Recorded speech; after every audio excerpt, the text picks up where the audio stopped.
All right, so let's take a look at mastering some systems of equations with elimination. So now we're going to be using a slightly different method in what we call elimination. And the purpose of elimination is exactly kind of how it says. We are trying to eliminate one from the other. So we are trying to eliminate one of the variables so we just get y equals something or x equals something that we can solve for.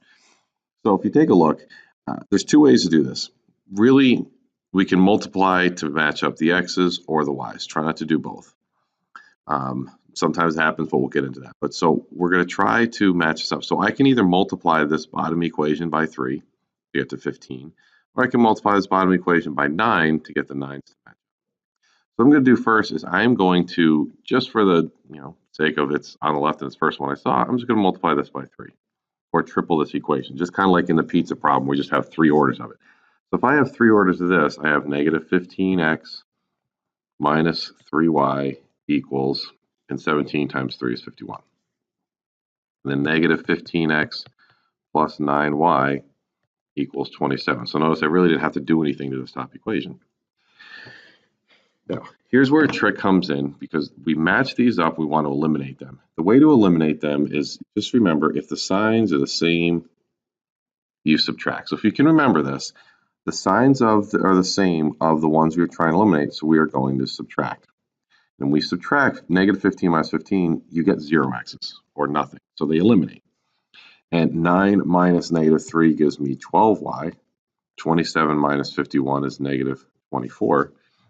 And now notice how simple this equation is. And one of the advantages of elimination is you'll typically, after a step, after you match up these and do the signs the same, subtract, you're going to get a very simple equation as an end result. That's very typical of these. So it seems like it's pretty short method. And again, it's really kind of preference if you want to use elimination or substitution. So I get y equals negative 2, and then you can plug it in here. So negative 5x minus negative 2 equals 17, and then you just have a two-step equation. Equals 17, so negative 5x equals 15, x is negative 3.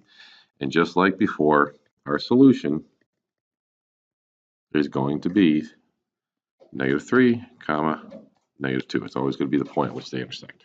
Let's take a look down here at another one. Take a minute, pause the video. What would you do to get these equations to align?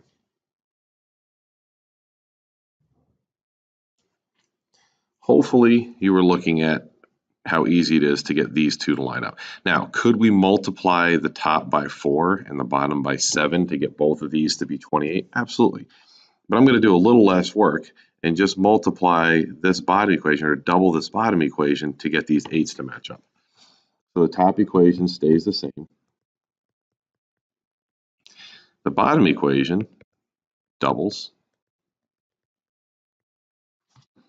And now notice, remember I said before, if the signs are the same, you subtract. If not, you're going to add.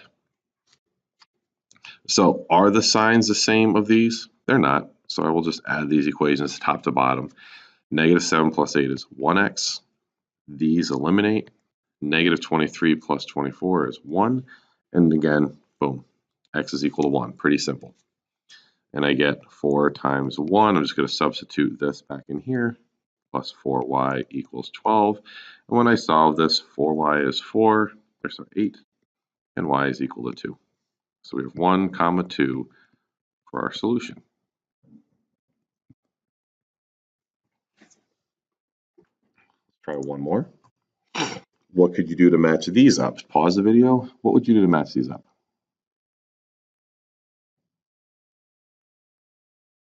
Hopefully, you consider doubling that bottom equation to get these to be 10s. So 10x minus 8y equals 4. Double the bottom equation. Now what I want you to do is pause the video. I'm going to cover it up and I'm going to solve the rest of it, but you pause the video and see what you come up with for your final solution. Hopefully your first step was to realize that these signs are different, so we're going to add. Signs are the same, we subtract. Signs are different, we're going to add. And negative 8 here plus 6 is negative 2. This gives negative 14, which gives us y equals 7.